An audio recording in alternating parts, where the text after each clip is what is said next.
The blood hit the floor before Orion even opened the door all the way. Dark, thick, already spreading across the cracked hallway tile like it had somewhere to be. Bristle had been growling for 20 seconds straight. Low, chest deep, the kind of sound that old K9 only made when something was wrong enough to act on. And Orion had learned, over 3 years of living above the laundromat on Junction Boulevard, to trust that dog more than he trusted anything else in this world. He cracked the door. Then he stopped. A man was collapsed against the far wall of the hallway, face down, one arm stretched out, the other tucked underneath his body like he'd tried to catch himself and failed. He was massive, the kind of big that didn't come from a gym but from years of carrying something heavy. His coat was dark wool, tailored to within an inch of its life, and it was soaked through on the left side with blood that hadn't stopped moving yet. Rain tapped the window at the end of the hall. The radiator knocked. The fluorescent bulb above the staircase buzzed and flickered like it was deciding something. Orion stood there for 3 full seconds. Just 3. Then he moved. He pulled the man by the shoulders, both hands gripped in the coat collar, dragging him backward across the tile while Bristle pressed flat against the baseboard, watching, every muscle in his aging body locked up tight. The man was probably 230. Maybe 240. Orion weighed 160 on a good day. His sneakers slipped twice. He caught himself on the door frame once. He got him inside. He got the door closed. He got down on his knees on the kitchen floor and pressed both hands against the wound under the coat. The apartment was small. One room that did everything. A cot in the corner with a wool blanket folded over the end. A hot plate. A wooden crate that worked as a nightstand. Bristle's orthopedic mat near the radiator, worn gray at the center from years of use. Peeling wallpaper along the back wall. Yellow roses that had faded to something closer to beige. A crack above the window that opened a little wider every time it rained hard. Which tonight it was. Nothing in this room cost much. Nothing in this room was supposed to. Orion reached up without standing, grabbed the edge of the kitchen drawer, and pulled it open by feel. First aid kit. Old. Restocked carefully over months with whatever was on sale, gauze, antiseptic wipes, medical tape, 2 packets of butterfly closures. He'd learned how to use all of it in a foster home where the answer to most injuries was figure it out. He figured it out now. He cut the coat away from the wound and stopped breathing for a moment when he saw the size of it. Deep, clean-edged, not a fall. Something made that. He didn't let himself think past that line. He cleaned it. He packed it. He taped it the way he'd been shown. Tight, but not so tight it cut circulation. The man didn't move through any of it. His breathing was shallow but present. His pulse, when Orion pressed 2 fingers under his jaw, was steady enough to mean he wasn't dying tonight. That had to be enough. Orion sat back on his heels and looked at him. The face was not what he expected. Strong jaw. Dark brows pulled together even in unconsciousness, like the man was solving something. Deep brown skin. A scar along the left temple that had healed clean and old. He was youngish, maybe early 30s. He smelled like steel and winter smoke. Sharp and cold, and underneath it, something heavier that Orion recognized but didn't name. Alpha. Strong one. Orion sat with that for a moment. Then he stood up, walked to the bathroom, washed the blood off his hands, came back, and sat on the floor with his back against the cot and Bristle pressed warm and solid against his side. He opened his phone. Typed 3 words in the Notes app. Closed it again. The rain got louder. The man breathed. Bristle stopped growling. Hi viewers. If you've ever helped someone without knowing who they were, what made you do it? Drop it in the comments. I want to read every single one. Orion didn't know this man. Didn't know where he came from or what followed him up those stairs. Didn't know what that wound meant or who made it. He had spent his rent money on those medical supplies 2 weeks ago. Buying ahead because winter always brought trouble, and trouble in this building usually landed near his door. He had $41 left until Friday. He had not hesitated. That mattered. Hold on to that. He was still on the floor when Bristle's ear twitched. The man's hand, the one that had been limp against the tile, closed slowly around Orion's wrist. Not hard, not aggressive, reflexive, like something reaching for the nearest solid thing in the dark. Orion didn't pull away. He stayed still. And then, from the stairwell below, footsteps, heavy, measured, more than one set, coming up. They weren't trying to be quiet. That was the first thing Orion clocked. Whoever was climbing those stairs wasn't hiding. They moved like people who didn't need to. Steady weight on each step. No pausing. No hesitation. The building groaned under the rhythm of it. The old wood recognizing something it hadn't carried before. Bristle was on his feet in 2 seconds flat. Orion was up in 3. He pressed himself back against the wall beside the door and looked at the man on his floor. Still unconscious, still breathing, the bandage holding, and understood in the specific way that people understand things when they've grown up in places where consequences arrive without warning, that the next 30 seconds would go one of 2 ways. He didn't move. He didn't open the door. He waited. The footsteps stopped outside his apartment. One knock. Clean. Deliberate. Not a question.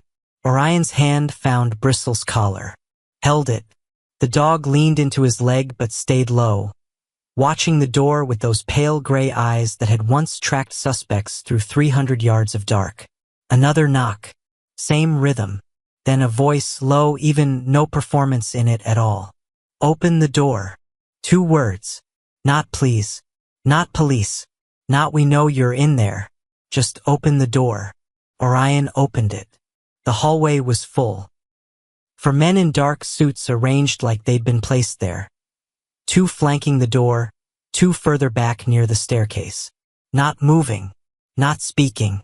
Hands visible, which somehow made it worse. Every one of them was big. Every one of them was watching him with the kind of stillness that takes years to develop.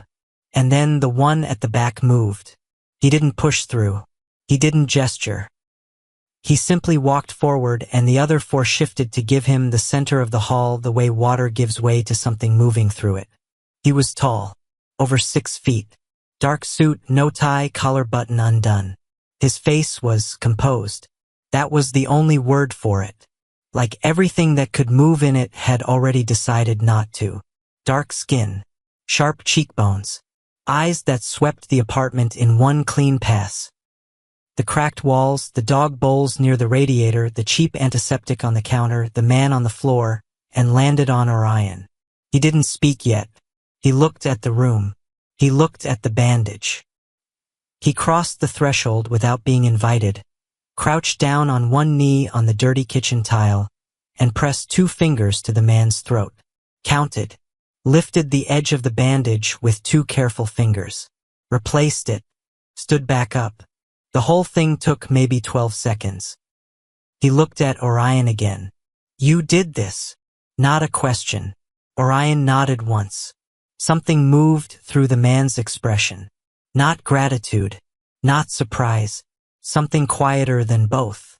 He took in the first aid kit on the counter, the cutaway coat on the floor, the position Orion had clearly been sitting in, and his jaw tightened barely in a way that most people would have missed.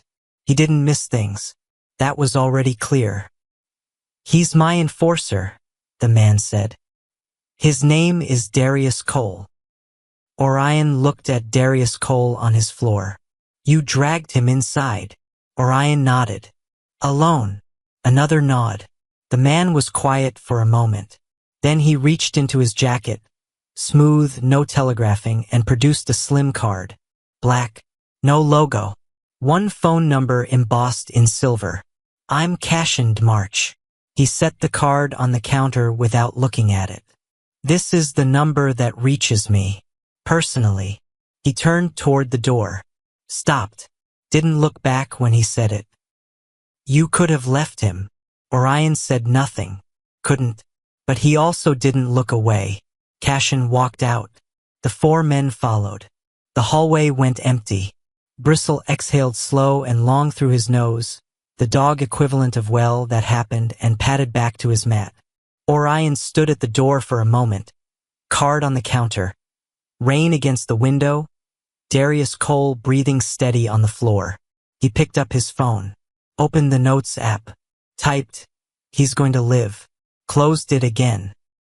Across the hall, from inside old Mrs. Tatum's apartment, a television laughed at something. The building settled. The fluorescent light in the stairwell stopped flickering and held. Orion sat back down on the floor beside Darius and didn't sleep until the man's breathing evened out into something deep and real. Just before 4 in the morning, Darius Cole opened his eyes, looked at the ceiling, looked at Orion, and said, ragged quiet, "Who are you?" Orion held up his phone. Let Darius read the screen. Someone who was home. Darius closed his eyes again.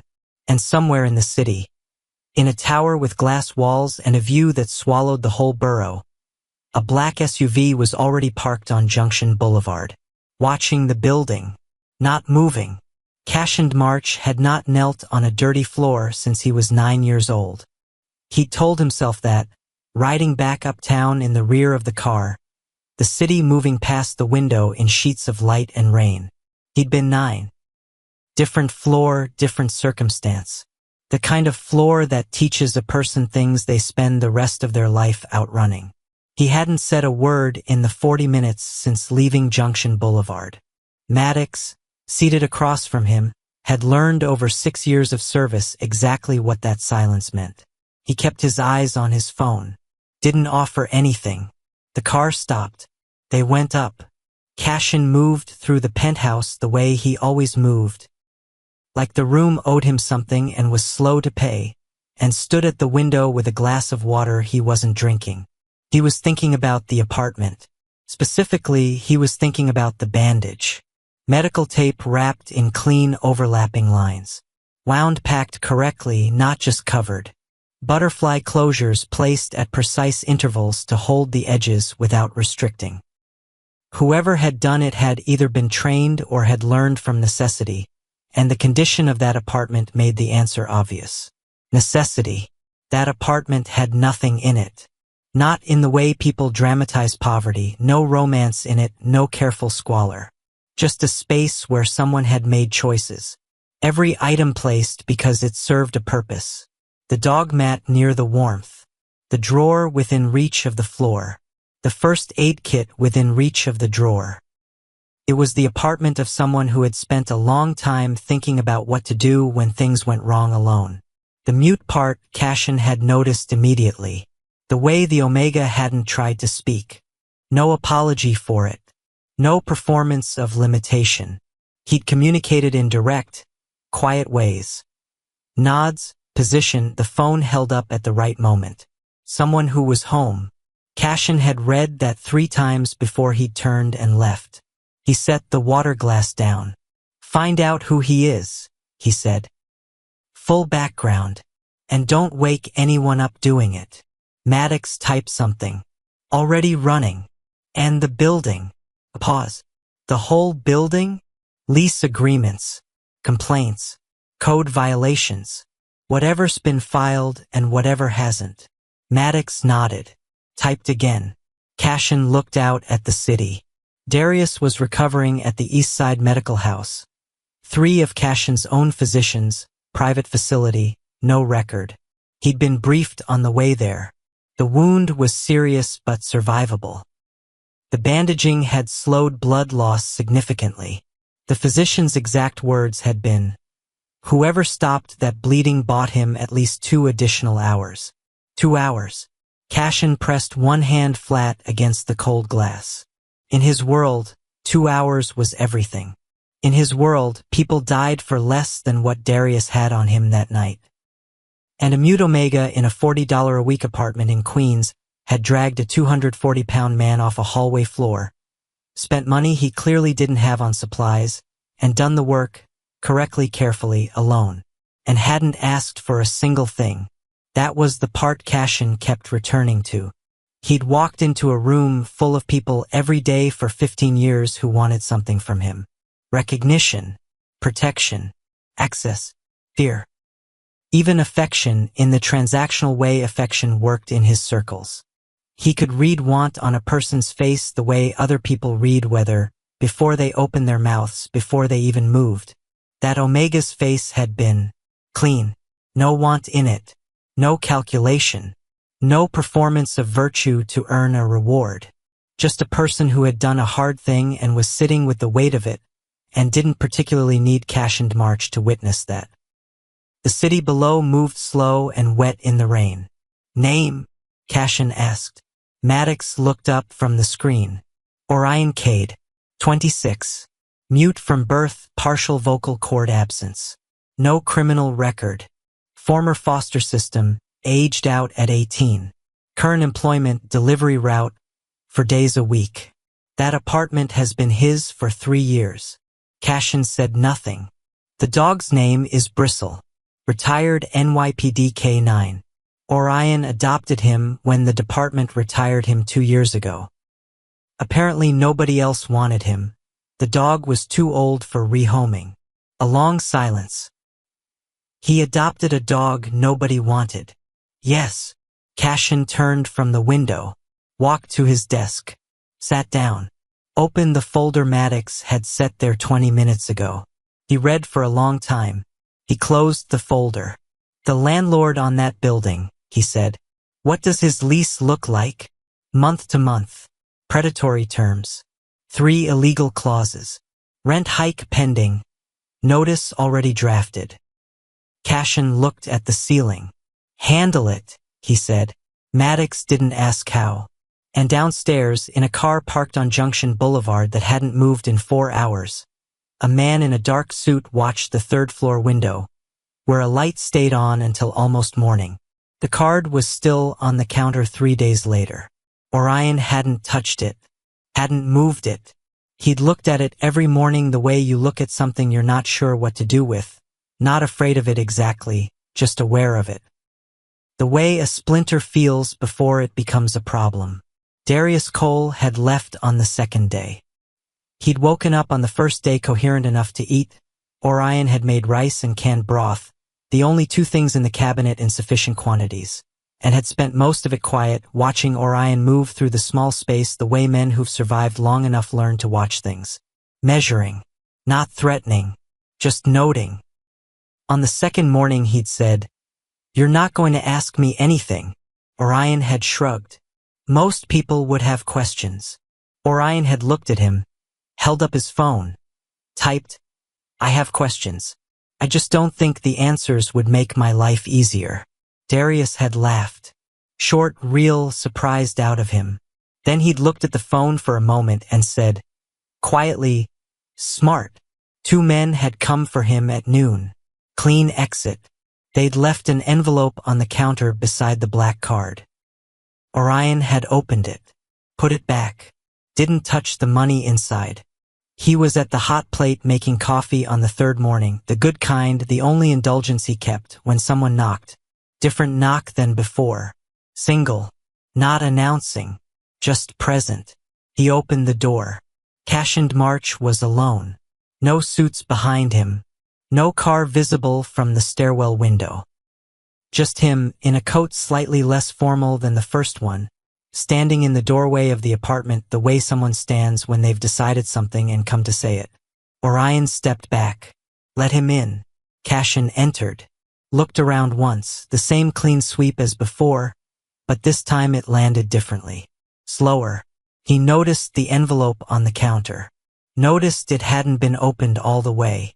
He said, "You didn't take it." Orion picked up his phone, typed, turned it to face him. "I didn't do it for that." Cashin read it. His jaw moved once, slight. "I know," he said. He sat down, not at the table, on the edge of it, and looked at Orion the way nobody in Orion's 26 years had ever really looked at him. Not through him, not past him, at him. "I'm offering you a protection contract," Cashin said. "Formal. Legal. Backed by my name. It means no one in this borough touches your building, your landlord, your route." It means the debt that medical supply run cost you disappears. It means Bristle sees a vet whenever he needs to. He paused. In exchange for nothing, he said. No service. No loyalty clause. No access to you. Just what you did for Darius. Repaid. Orion looked at him for a long time. Then he picked up his phone. Typed slowly. With respect, I don't want to be inside whatever you run. Cashin was quiet. Darius needed help. I helped him. That's where it ends for me. Another pause. I appreciate the offer. The answer is no. The apartment was very still. Rain had stopped 2 days ago and the city outside had the sharp, clean quality it only got in the first cold days of fall. A delivery truck beeped somewhere below. Bristle was on his mat, watching Cashin with those pale eyes, not growling, just watching. Cashin had not been told no in. He stopped counting because the number wasn't useful. He looked at the phone screen. Read it again. And something happened in his face that wasn't anger. Wasn't confusion. It was something quieter and more dangerous in its way. The look of a man who has just encountered a wall he didn't know existed and isn't sure yet what to do with the fact that it's there. He stood up, put his hands in his coat pockets, looked at Orion. You understand, he said carefully, not hard, that what happened in this hallway 3 nights ago already put you in a position whether you chose it or not. Orion held his gaze, didn't move. Cashin stepped closer. Not threatening. The opposite, controlled, precise, so deliberate it was its own kind of signal. The scent that came with him was the same as before. Steel and winter smoke. Underneath it, the alpha note that pressed against something in Orion's chest and got firmly ignored. He leaned in only slightly, said it quiet. You've stepped into my world now. Then he straightened, walked to the door, opened it, stopped in the frame. The envelope stays, he said. Think of it as overdue. He left. Orion stood in the middle of his kitchen for a moment. Then he looked at Bristle. Bristle looked back. Orion picked up his phone, typed into the Notes app. That was either a threat or a warning. I can't tell which, and I don't know which one is worse. He looked at the door for a long time after that. Outside on Junction Boulevard, the black SUV was still parked.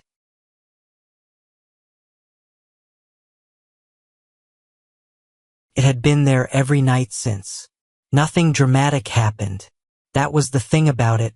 Orion kept waiting for the other shoe and it didn't fall. No men at his door. No calls from the number on the black card. No message, no follow-up, no visible pressure. Just shifts. Small ones. The first thing he noticed was the landlord. Mr. Prevet had been sending Orion a lease revision for 3 months. 18% increase, buried in 6 pages of legal language with 3 clauses that weren't legal at all.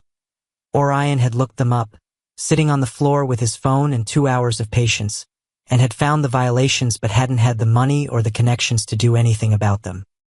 He'd been carrying that knowledge around like a stone in his shoe, waiting for the moment it became a crisis. The new lease arrived on a Tuesday. No increase. 2 of the illegal clauses removed entirely. The 3rd rewritten in language that actually made sense. Orion read it twice. Read it a 3rd time. He opened his phone and looked at the black card sitting on the counter. The second thing was the medical debt. He hadn't gone to a doctor. He'd used the pharmacy supplies. But the hospital bill from 8 months ago, a sprained wrist that had needed imaging, had been sitting in collections for 6 months. 47 calls. 2 letters. A number he couldn't pay in any single month without missing something else. He checked his account on the 7th of October. 0 balance owed. Paid in full. No record of who paid it. He sat on the edge of his cot for a long time after that. The 3rd thing was slower, harder to track. The group of men who'd been making his delivery route difficult. Not violence, just the particular kind of harassment that wears people down over time, the comments and the blocking and the way they'd started showing up at the same stops. Stopped. Completely. 1 week they were there. The next they weren't. No confrontation, no scene, no explanation. They were just gone. Orion told himself none of it was connected. He told himself that for about 4 days before he stopped pretending. He wasn't grateful. Or he was somewhere under the thing he actually felt, which was uneasy. It was the feeling of being watched over by something that hadn't asked his permission. It was the feeling of debt accumulating in a currency he hadn't agreed to use. He'd said no. He'd said no very clearly. And now the world around him was changing anyway, quietly, without announcement, in ways he couldn't object to because there was nothing to point at. The most destabilizing thing you can do to power is refuse to orbit it. He typed that into his notes at 2 in the morning and stared at it and then typed beneath it. But what do you do when it orbits you? On Thursday evening, he took Bristle for a late walk. The air was sharp and good. The laundromat below was closed, its windows dark and steamy from the day's last machines still cooling down. Junction Boulevard had that Thursday night quality. Not quite the weekend rush yet. Still some kids on bikes. Still the smell of someone cooking something good 2 buildings over. Bristle walked close. He was 10 years old and his back legs weren't what they used to be, but he still moved with purpose. Still held his head like he was working. Orion kept pace with him, always had. They turned the corner back toward home. And Bristle stopped. Orion looked up. The black SUV was on the street. Same position it had occupied every night for the past 11 days. Same plates. Orion had memorized them without deciding to. But tonight something was different. One of Cashin's men had stepped out of the car. He wasn't approaching. He was just standing beside it, and he looked at Orion with a nod, not aggressive, just acknowledging, and then looked at Bristle. He held out one hand, low, palm up. An invitation. Bristle looked at the hand, looked back at Orion. Then walked forward, sniffed it once, and walked back to Orion's side. Pressed against his leg. Stayed.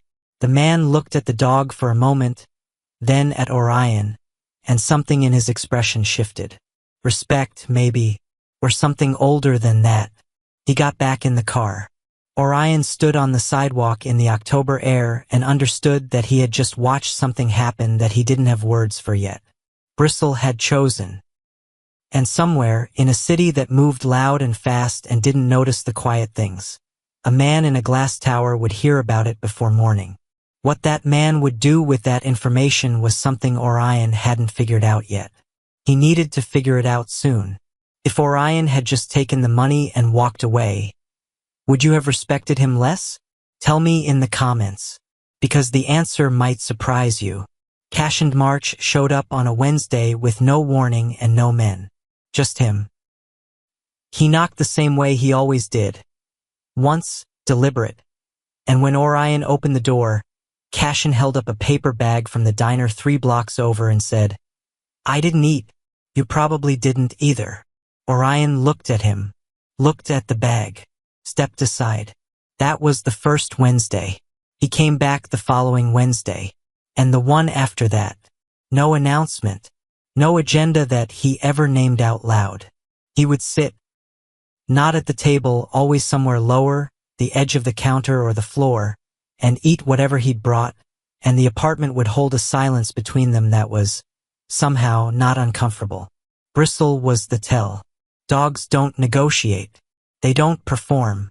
They read something in a person that exists beneath behavior and reputation and the particular way a man carries power, and they respond to what's actually there. Bristle had stopped watching Cashin with suspicion by the second Wednesday. By the third, he'd moved his mat 6 inches closer to where Cashin sat.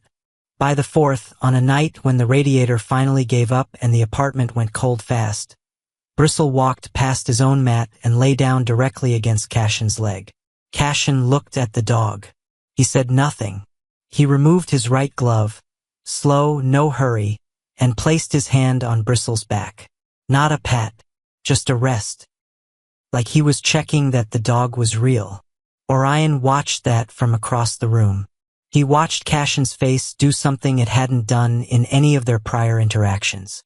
The composed surface, That particular stillness the man wore the way other people wore suits, softened. Not collapsed. Softened. A degree of tension left his jaw. His shoulders dropped a fraction. He looked, for about 4 seconds, like someone younger than he was. Like someone who had needed to touch something gentle for a long time. Then the moment passed. He put his glove back on. He finished eating. He talked briefly, specifically, about a zoning issue in the neighborhood that he was having resolved. Practical. Forward-facing. No sentiment attached. But Orion had seen it. He didn't name it. He filed it. Weeks moved. The pattern held. Sometimes Cashin talked more than others. Sometimes he sat for an hour and said almost nothing. Orion communicated in his usual way. Typed notes, hand gestures, the particular kind of expression that people who've never been able to use their voice learn to build in their face and posture instead. Cashin had stopped waiting for Orion to speak by the second visit. He just listened to what Orion was actually saying. That mattered. It did. Orion wasn't going to pretend it didn't. One evening Cashin sat on the kitchen floor. Full suit, dress shoes, coat folded over his knee. And let Bristle put his whole gray head in his lap. He looked at the ceiling for a moment. Then he said quietly, like he was saying it to the room and not to Orion specifically. Darius asked me last week how he could thank the person who saved him. Orion waited. I told him he already had. A pause. He didn't know what I meant. Cashin's hand moved once across the top of Bristle's head. Almost reached sideways. Toward Orion's hand on the floor beside him. Stopped. Pulled back. He cleared his throat. Stood up. Picked up his coat. Said at the door, facing it.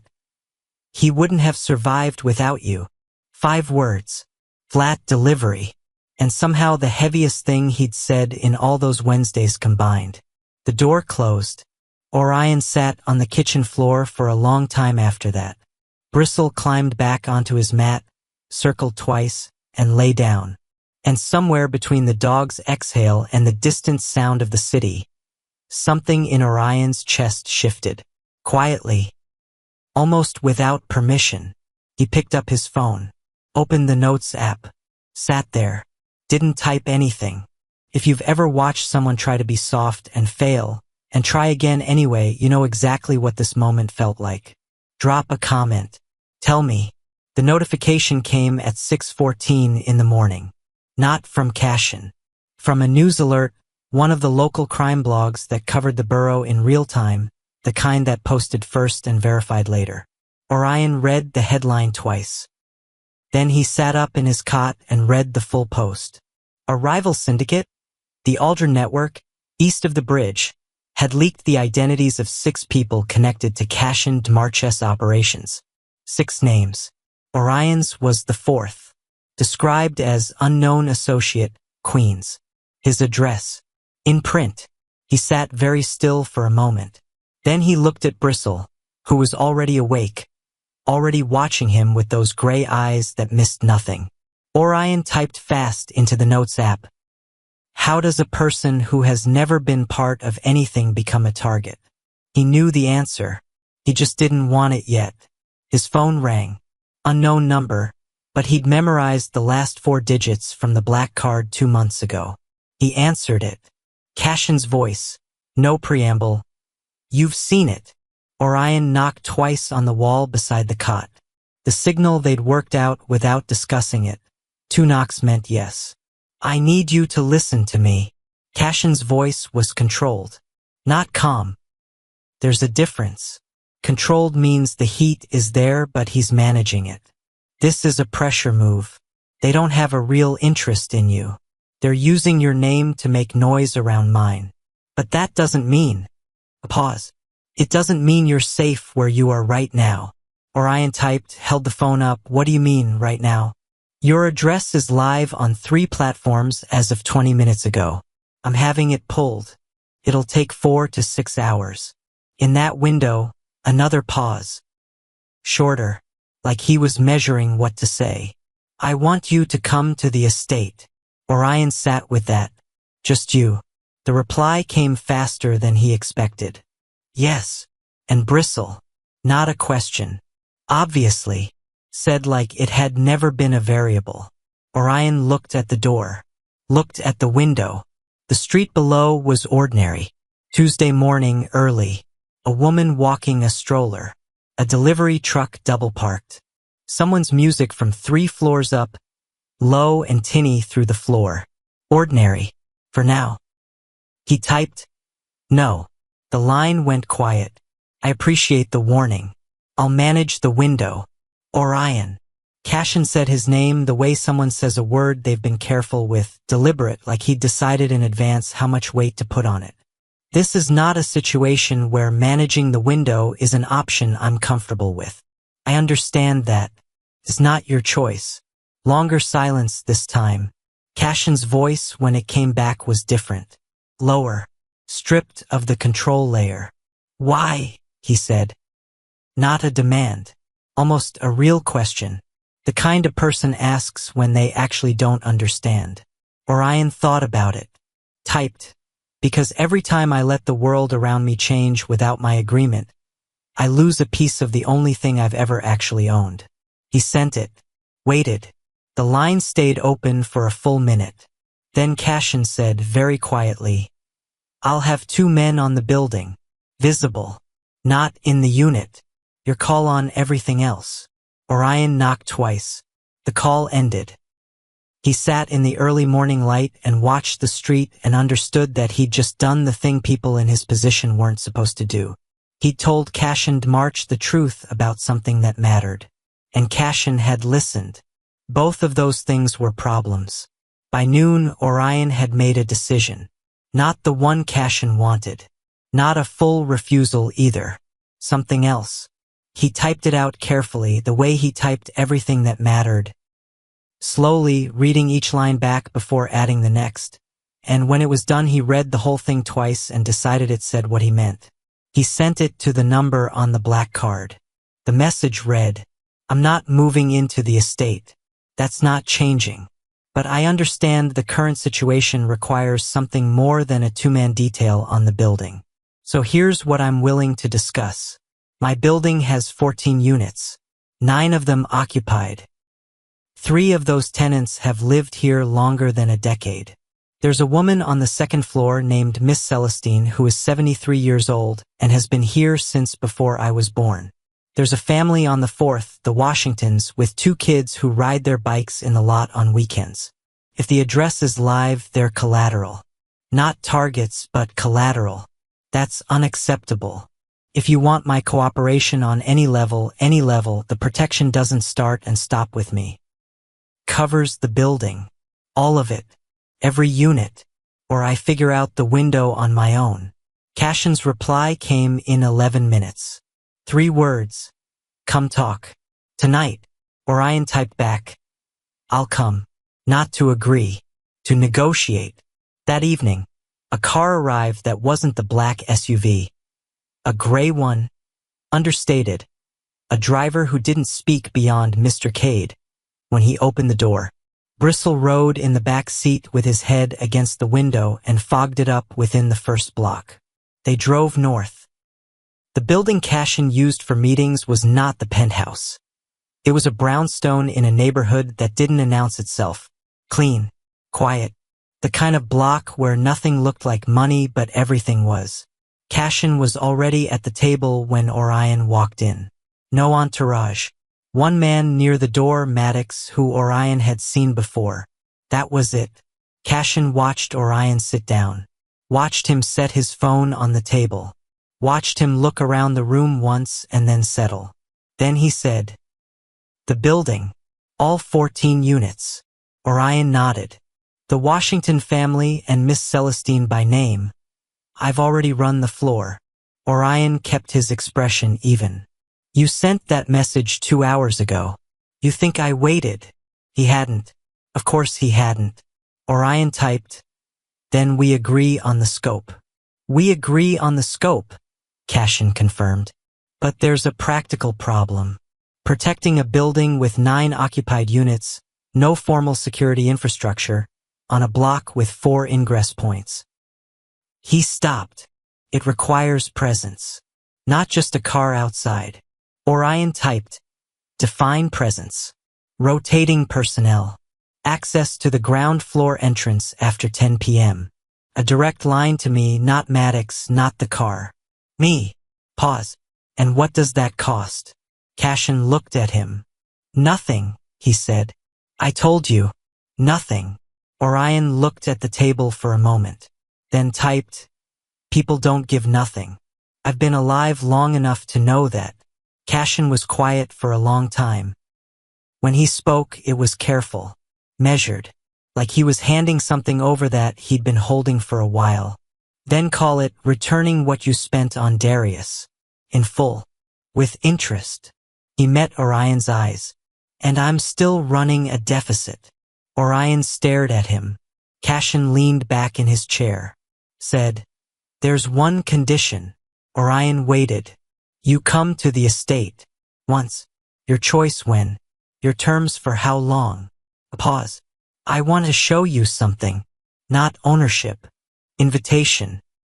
Orion picked up his phone. Typed for a moment. Then showed him the screen. One visit. I choose the day. Bristle comes. Cashin looked at the screen. Looked at the dog, who was currently investigating the baseboards in the corner with professional focus. Done, he said. The day Orion chose was a Saturday. He didn't tell Cashin until Friday evening. A text, just the time, no explanation for the timing. Cashin's reply was 2 words. I'll be there. The drive upstate took 40 minutes. The road narrowed past a certain point, trees pressing in from both sides, and then opened onto a private lane that didn't appear on any map Orion had checked.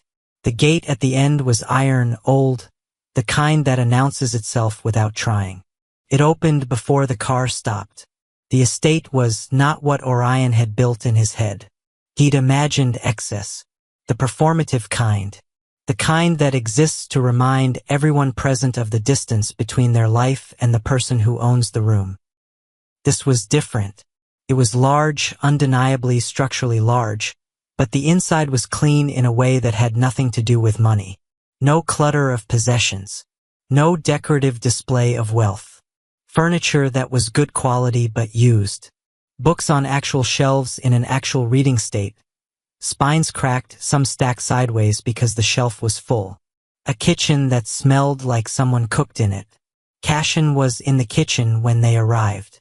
No staff visible. No ceremony. He was standing at the counter with a mug, and he looked at Orion when he walked in and said, "You're early." Orion held up his phone.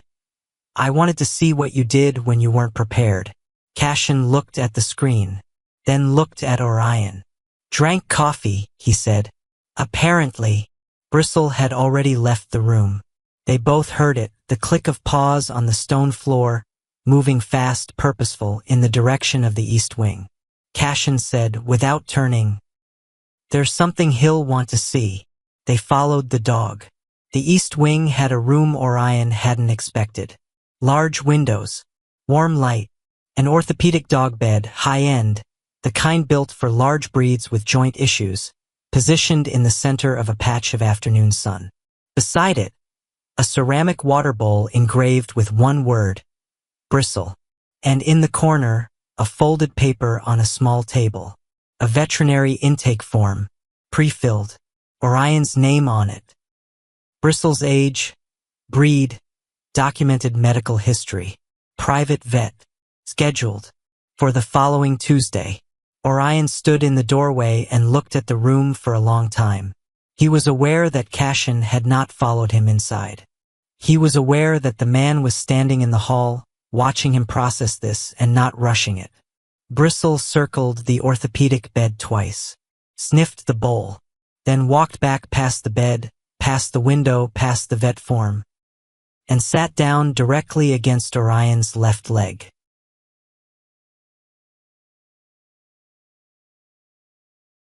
Not the bed, not the sun patch. Orion. Cashin saw it. Something in his face did the thing it did, the softening, the fracture in the composed surface, and this time he didn't pull back from it as fast. He walked into the room, stood a few feet away, said, "I've spent a long time collecting things that matter." He looked at the room, then at Orion. "Most of them don't move." A pause. "Long enough to mean something. I don't want to own you." His voice was low, even. No performance in it. "I've had things I owned. It's not. That's not what this is." He stopped, started again. "I want you to choose. Whatever that looks like. Whatever terms that requires." Another stop. He looked at Bristle, at Orion. "I want the choice to be available." The room was very quiet. Afternoon sun crossed the floor in a slow line. Orion stood in it for a moment. Then he picked up his phone, typed slowly, "I know." 2 words. He turned them toward Cashin. Cashin read them. And for the first time since Orion had known him, since the hallway, since the card, since all those Wednesdays on the kitchen floor, Cashin March looked like a man who didn't know what came next. That was the most honest thing Orion had ever seen him be. What would you do if the most powerful person in the room told you the choice was yours? Would you believe them? Or would you wait to find out if they meant it? Tell me in the comments. Orion went home that evening. He'd said he would. One visit, his terms, his choice, and Cashin had not asked him to stay longer. He'd walked Orion to the car himself, stood at the gate, said nothing except, "Same driver Friday. If you need anything before then." Not a request, just a fact he was leaving out there. Orion had nodded, gotten in the car, watched the gate close behind them in the side mirror until the trees took it. The apartment looked the same when he got back. Of course it did. Peeling wallpaper, cheap radiator, the crack above the window, everything exactly where he'd left it, the hot plate, the crate nightstand, the first aid kit in the kitchen drawer. The things he'd arranged over 3 years into a life that worked. He stood in the middle of the kitchen for a moment. Felt different. Not worse. Not smaller. Just, he was standing in it differently than before. Like a pair of shoes that still fits, but you've become aware of them in a new way. Bristle walked to his mat. Circled. Lay down. Orion made coffee. He sat on the floor with his back against the cot. The same position he'd been in the night a massive unconscious stranger had been bleeding on his kitchen tile, and he thought about all the things that had moved since then. The lease, the debt, the route, the Wednesdays, the estate room built for a dog. None of it had asked his permission. Some of it he'd demanded. All of it had come. The neighborhood was different in ways he could track if he paid attention. Mrs. Celestine's building complaint, the one about the heat, had been resolved in under a week after 3 years of nothing. The lot where the Washington kids rode their bikes had been repaved. The streetlight on the corner that had been dark for 8 months was lit. No announcement, no credit claimed, just things getting fixed. Orion thought about power for a long time that night. The real kind, not the kind that needed everyone in a room to know it was there. The kind that moved quietly, rerouted things, changed conditions at the root instead of the surface. He thought about what it meant to be near that kind of power, and choose it, or not choose it, and what the difference looked like from the inside. He fell asleep on the floor around midnight. Bristle moved from the mat to his side somewhere in the early hours, and that was how the morning found them. Across the city, 40 minutes north. In a glass penthouse that looked out over the whole island and the bridge and the dark water beyond it. Cashin March stood at the window. He had a phone in his hand. The contact was open. One name, Orion. He stood there for a long time. The city moved below him. Slow, indifferent, enormous, carrying its millions of ordinary nights toward morning without caring about any one of them. He looked at the contact. Didn't press call. Didn't put the phone down either. He thought about a mute Omega in a $40 apartment who had dragged his enforcer off a hallway floor and spent his last rent money on medical supplies and had looked at everything Cashin represented and said no. Quietly, without theater, without apology, and meant it. He thought about Bristle choosing.